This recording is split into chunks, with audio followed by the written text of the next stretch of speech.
अस्सलामुअलैकुम नाज़रीन, मैं मोहम्मद असलम हुसैन सियासत की खबरों में आप सबका इस्तकबाल करता हूँ। आज 5 जुलाई 2024 है।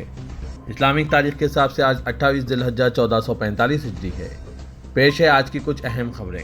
कांग्रेस के रुकन पार्लियामेंट राहुल गांधी आज जुम्मे की सुबह हाथरस भगदड़ के मुतासरीन के अहल खाना से मुलाकात के लिए अलीगढ़ के पीला खाना गाँव पहुंचे। हाथरस भगदड़ में जहां 121 लोगों की जानें गईं और इन 1 डजन से ज्यादा जख्मी हुए हैं। भगदड़ 2 जुलाई की शाम को एक मजहबी बाबा सूरजपाल के एक सत्संग में हुई, जो नारायण सागर, हरि और भोले बाबा के नाम से भी जाना जाता है। राहुल गांधी ने यहां पर मरने वालों के अहले खाना से मुलाकात की और जख्मियों से भी मुलाकात की। इनके हमरा यहां के कांग्रेस यूनिट के लोग भी मौजूद थे। इस खबरनामे को MS एजुकेशन की जानिब से स्पॉन्सर किया जा रहा है। Welcome to MS Creative Kids. We provide value-based education focusing on child-centric learning. Our environment ensures a solid foundation with qualified, nurturing teachers. Discover Islam's basics alongside sensory learning, hands-on experiences, interactive games, and captivating classrooms. Please click the link given in description for more details. Hindustani cricket team के वतन पहुंचते ही दिल्ली, मुंबई समेत पूरा मुल्क जश्न में डूब गया। टीम इंडिया T20 आलमी कप जीतने के बाद खुसूसी तैयारी के जरिए वतन वापस पहुंची। वतन लौटने पर हिंदुस्तानी क्रिकेट टीम ने वज़ीर-ए-आज़म नरेंद्र मोदी से इनकी सरकारी रिहायशगाह पर मुलाकात की, जहां board of control for cricket in India के सदर राजरबनी और सेक्रेटरी जयशाह ने वज़ीर-ए-आज़म को नमो वन की जर्सी पेश की। हिंदुस्तानी क्रिकेट टीम को इंदिरा गांधी बैनुल-अक़वामी हवाई अड्डे से वज़ीर-ए-आज़म की रिहायशगाह 7 लोक कल्याण मार्ग ले आया गया। दिल्ली में वज़ीर-ए-आज़म नरेंद्र मोदी से मुलाकात के बाद टीम मुंबई पहुंची। एयरपोर्ट से मरीन ड्राइव तक खिलाड़ी बस के जरिए पहुंचे और इसके बाद एक खुली बस में इनकी विक्ट्री परेड शुरू हुई। क्वींस नेकलेस के नाम से मशहूर इलाके में हिंदुस्तानी टीम के हीरो को देखने के लिए अवाम का सैलाब उमड़ पड़ा। खिलाड़ियों के देखने के लिए बड़ी तादाद में लोग मौजूद थे। खिलाड़ी भी इनका हाथ उठाकर और T20 ट्रॉफी दिखाकर शुक्रिया अदा करते हुए नजर आए। भीड़ को देखते हुए वज़ीर आला ने पुलिस कमिश्नर से बात की और मुस्तैद रहने की हिदायत दी। मुंबई में टीम इंडिया के इस्तकबाल के लिए तकरीबन 3 लाख की भीड़ जमा हुई। हर हिंदुस्तानी की तरह जिसने 4 जुलाई को T20 वर्ल्ड कप जीतने वाली टीम इंडिया की वतन वापसी के दौरान खुशी और फख्र के जज्बात का तजुर्बा किया, सुपरस्टार शाहरुख खान ने भी टीम इंडिया के T20 वर्ल्ड कप ट्रॉफी को घर लाने और मुंबई में फतेह की परेड में हिस्सा लेने के बाद जज्बाती हो गए। शाहरुख खान ने अपने सोशल मीडिया प्लेटफॉर्म X पर एक पोस्ट में लिखा कि मेरीन ड्राइव के साथ नरिमान पॉइंट से वानखेड़े स्टेडियम तक टीम इंडिया की जीत की परेड को दोबारा शेयर किया और मैन इन ब्लू के लिए मुबारकबाद का पैगाम लिखा। बिहार में पुलों का इंतजाम मामूल बनता जा रहा है, क्योंकि यहां गुज़िश्ता 15 दिन में 10 पुल गिर चुके हैं, जबकि तेजस्वी यादव के दावे के मुताबिक 12 पुल मुनहदिम हो चुके हैं। जुमेरात को एक और पुल गिरा है। यह हादसा सारण जिले में पेश आया, जहां पर गंदगी नदी पर 10 से 12 साल कबल बनाया गया पुल अचानक मुनहदिम हो गया। कहा जा रहा है कि यह पुल बिल्कुल ठीक ठाक था, ना इसमें दरारें थी और ना ऐसी कोई बात सामने आई थी कि यह कमज़ोर हो गया है, लेकिन इसके अचानक गिर जाने से नीतीश हुकूमत के लिए परेशानी ज़रूर खड़ी हो गई है, जो पहले ही पुलों के इंतजाम के मसले पर अपोजिशन के सवालों के जवाब नहीं दे पा रही है। वाज़ेह के सारण जिले में गुज़िश्ता रोज़ ही एक साथ 3 पुल गिरने की खबरें आई थी और अब इस चौथे पुल के इंतजाम ने सारण जिला इंतजामिया पर पूरे मुल्क की तवज्जो मरकूज़ कर दी है। उत्तर प्रदेश हाथरस सानेह के जिम्मेदार सूरजपाल सिंह उर्फ भोले बाबा के करतूत के बारे में अब एक एक चीज सामने आ रही है। सूरजपाल सिंह उर्फ भोले बाबा ने 1998 में अपने तौर पर बाबा बनकर शुरुआती दिनों में यह दावा किया था कि वो मुर्दों को जिंदा कर सकते हैं। उन्होंने कैंसर से हलाक होने वाली 16 साल लड़की को जिंदा करने की कोशिश भी की थी, लेकिन जब तक वो कामयाब होते पुलिस ने इन्हें गिरफ्तार कर लिया था। ये वाक़या आगरा का है और वहाँ के मौजूदा ऑफिसर तेजवीर सिंह ने बाबा की फाइल के हवाले से बताया कि भोले बाबा ने 16 साल की कैंसर ज़दा लड़की को उस वक्त जिंदा करने का दावा किया था जब कुछ घंटे पहले ही इसने आखिरी सांसें ली थी और इसके अहले खाना इसका अंतिम संस्कार करने वाले थे। शमशान पहुंचकर बाबा ने लड़की के अहले खाना को राज़ी कर लिया था, लेकिन इससे पहले ही वहां पुलिस पहुंच गई और इसने बाबा और इसके अहले खाना को गिरफ्तार कर लिया था। बाद में कई महीनों बाद जमानत पर इसकी रिहाई अमल में आई थी और कहा जा रहा है कि वो केस अब भी जारी है। बाबा के ताल्लुक से ये बात भी सामने आई है कि वो अतियात वगैरह कबूल नहीं करते हैं, लेकिन पूरे उत्तर प्रदेश में इनकी 100 करोड़ रुपए से जायद की जायदाद है, जबकि उत्तर प्रदेश के 5 शहरों में उन्होंने 5 स्टार तर्ज के आश्रम बना रखे हैं, जहां वो सत्संग करते रहते हैं। इसकी दीगर रियासतों में भी जायदादों की बात सामने आई है। बाबा के बारे में ये बात भी नोट की गई है कि वो हमेशा बेदाग सफ़ेद सूट में मलबूस रहते हैं और इसकी टाई या तो नीली होती है या फिर सुर्ख। इसके साथ अक्सर इनकी अहलिया भी होती है। बाबा अपने सत्संग के दौरान कई ऊंट पटांग हरकतें करने के लिए भी मशहूर। बताया गया है कि इन्हें मायावती की हुकूमत के दौरान काफ़ी अहमियत मिली थी। भगदड़ की असल वजह वो रंगोली थी जिससे गुजर कर बाबा मैदान से बाहर चले गए थे। वो रंगोली को अकीदतमंद बहुत मुकद्दस मानते हैं, इसलिए इसे हासिल करने के लिए इनमें भगदड़ मच गई जो कई ख्वातीन के वहाँ मौजूद गड्ढे में गिरने का सबब बनी। 120 से ज़्यादा अफराद की हलाकत के जिम्मेदार बाबा के जायदादों पर क्या अब उत्तर प्रदेश पुलिस क्रैकडाउन करेगी? क्या वजीर आला अब इनके घर पर भी बुलडोजर चलाएंगे? नाज़रीन, आप कमेंट के जरिए जरूर बताइएगा। माह जून में मध्य प्रदेश की मोहन यादव की बीजेपी हुकूमत ने बुलडोजर एक्शन के जरिए मुसलमानों के खिलाफ जबरदस्त कार्रवाई की है। एक माह में इंतजामिया ने गौकशी, पुलिस पर हमला और कत्ल के इल्जामात में मुलजिमीन के 37 घरों पर बुलडोजर चला दिया। खास बात यह है कि जिन 37 घरों पर बुलडोजर चलाए गए इनमें से 27 का ताल्लुक मुस्लिम खानदानों से था। 37 घर किन इल्जामात पर गिराए गए, वो कौन है जिनके आशियाने मुनहदिम कर दिए गए और इंतजामिया का इस पर क्या कहना है? न्यूज पोर्टल क्विंट ने एक तफसीली रिपोर्ट जारी की है। 1 जून 2024 को भोपाल में तंजील खान के 3 मंजिला मकान पर बुलडोजर चलाया गया। इंतजामिया ने खान को मकान बनाने की इजाजत नहीं दी है। इन पर 17 मई को बीजेपी युवा मोर्चा के मंडल नायब सदर को मारने का इल्जाम है। इस वाक़े में अब तक तकरीबन 8 मुलजिमीन को गिरफ्तार करके इन्हें अदालत में पेश किया जा चुका है। मध्य प्रदेश के दमोह में 11 जून को 4 मकानात गिरा दिए गए। जिला दमोह के कोतवाली थाना इलाके के खसाई मंडी इलाके में इंतजामिया का बुलडोजर चला। इंतजामिया ने कार्रवाई पर कहा कि 4 आदि मुजरिमों के तजाविजात हटा दिए गए हैं। 14 और 15 जून को जिला रतलाम में 4 मकानात गिराए गए। इल्जाम है कि जिले के जावरा में वाक़ जगन्नाथ मंदिर में गाय का कटा हुआ सर मिला था। इसके बाद 14 जून को 2 मुलजिमीन को गिरफ्तार किया गया और इसी दिन इनके घरों को बुलडोजर से गिरा दिया गया। 15 जून को जिला मंडला में 11 मकानात गिराए गए। जिले में 15 जून को मुखबिर की इत्तला पर पुलिस ने भैंसावाही गांव में 11 घरों पर छापा मारा। एफआईआर के मुताबिक पुलिस को मवेशियों का जुबा करने और गाय के गोश्त की फरोख्त की इत्तला एक मुखबिर से मिली थी, जिसके बाद पुलिस ने आधी रात को गांव में छापा मारा। इंतजामिया ने 11 मुसलमानों के मकानात को गैर कानूनी करार देते हुए मुस्मार कर दिया। 18 और 22 जून को जिला देवास में 9 मकानात पर बुलडोजर गिराए गए।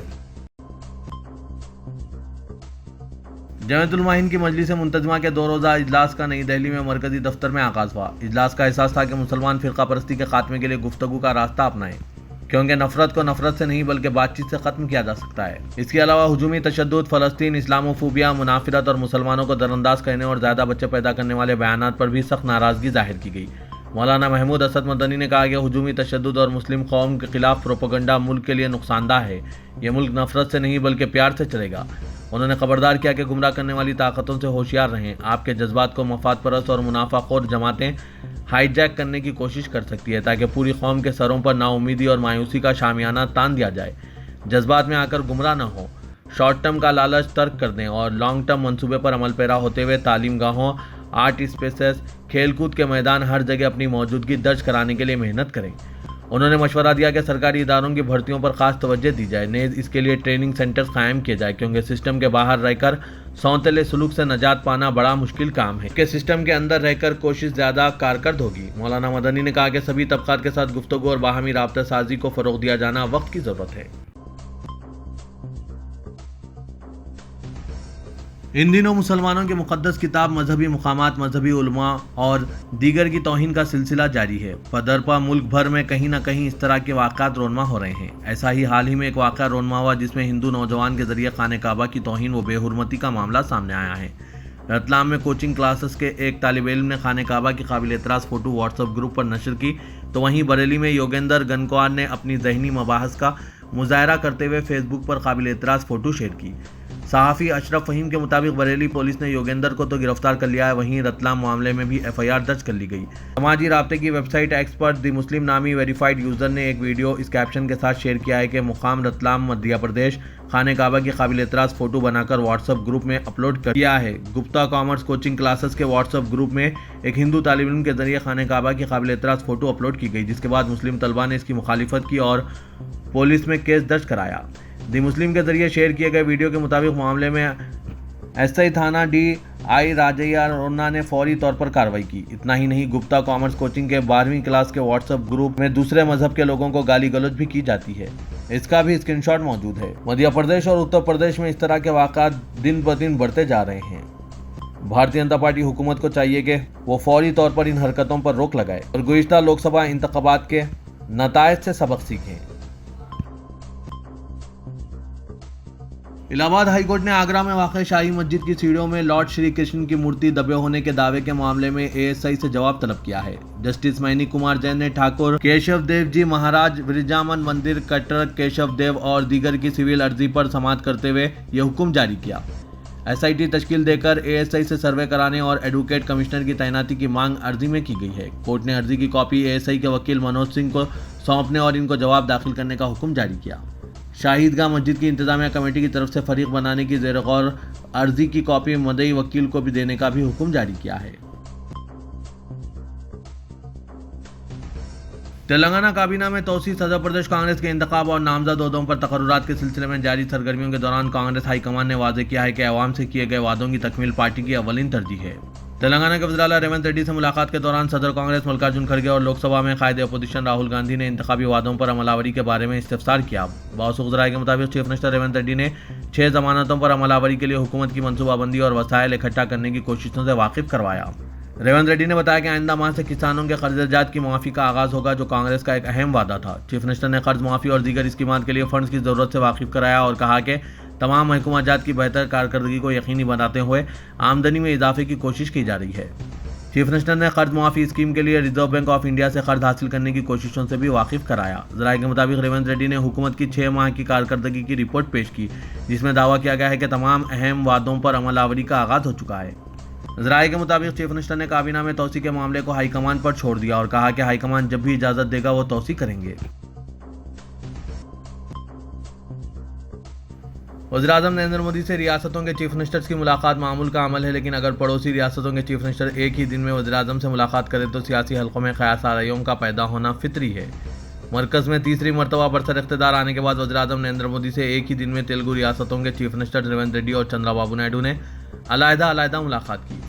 चंद्राबाबू नायडू की 6 जुलाई को हैदराबाद में रेवंत रेड्डी से मुलाकात से ऐन कबल नई दिल्ली में दोनों चीफ मिनिस्टर्स का वज़ीर-ए-आज़म से मुलाकात करना सियासी हलकों में मौजू बहस बन चुका है। चंद्राबाबू नायडू ने 2 दिन कबल ही दौरे दिल्ली का ऐलान किया था, जबकि रेवंत रेड्डी ने पहले से तयशुदा शेड्यूल के बगैर ही नई दिल्ली पहुंचकर वज़ीर-ए-आज़म से मुलाकात का वक्त मांगा। नरेंद्र मोदी ने दोनों चीफ मिनिस्टर्स को मुलाकात का वक्त दिया। हफ्ते को हैदराबाद में दोनों चीफ मिनिस्टर्स की मुलाकात से ऐन कबल नई दिल्ली में एक साथ मौजूदगी और मरकजी वज़रा से नुमाइंदगी से अंदाज़ा होता है कि तेलुगु रियासतों के मसाइल की यकसुई के लिए दोनों चीफ मिनिस्टर्स ने मुश्तरका मसाइल की तैयारी कर ली है।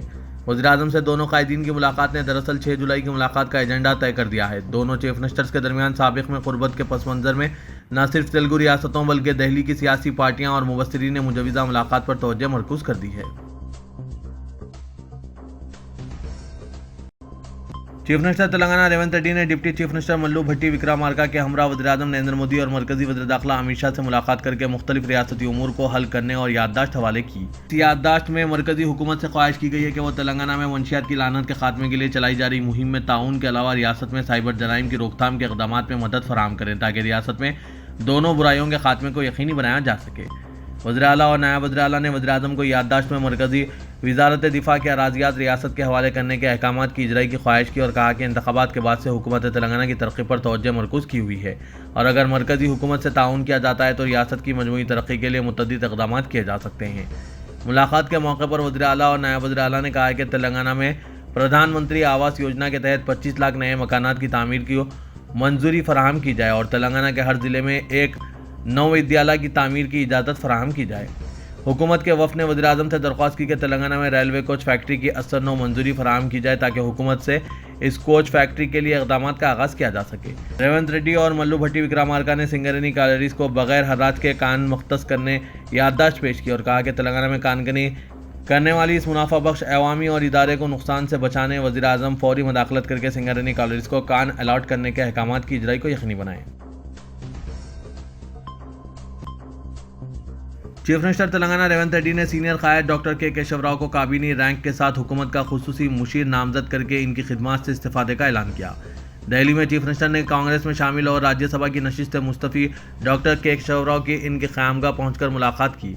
इस मौके पर मीडिया से बात करते हुए चीफ मिनिस्टर ने कहा कि राज्यसभा नशिस्त इस्तीफा मुश्तरका फैसला है। डॉक्टर के केशव राव सीनियर तजुर्बेकार और उसूल पसंद कायद है। कांग्रेस इनकी खिदमत से इस्तीफा हासिल करेगी। मुस्तकबिल में कांग्रेस व रियासत के लिए क्या बेहतर होता है, इसका फैसला डॉक्टर के केशव राव करेंगे। इनके मशवरों से हुकूमत काम करेगी। रेवंत रेड्डी ने कहा कि तेलंगाना में इख्तिदार पाने वाली पार्टी 10 साल इख्तिदार पर रहती है। रियासत में दूसरी मियाद के लिए भी कांग्रेस हुकूमत तश्कील पाएगी।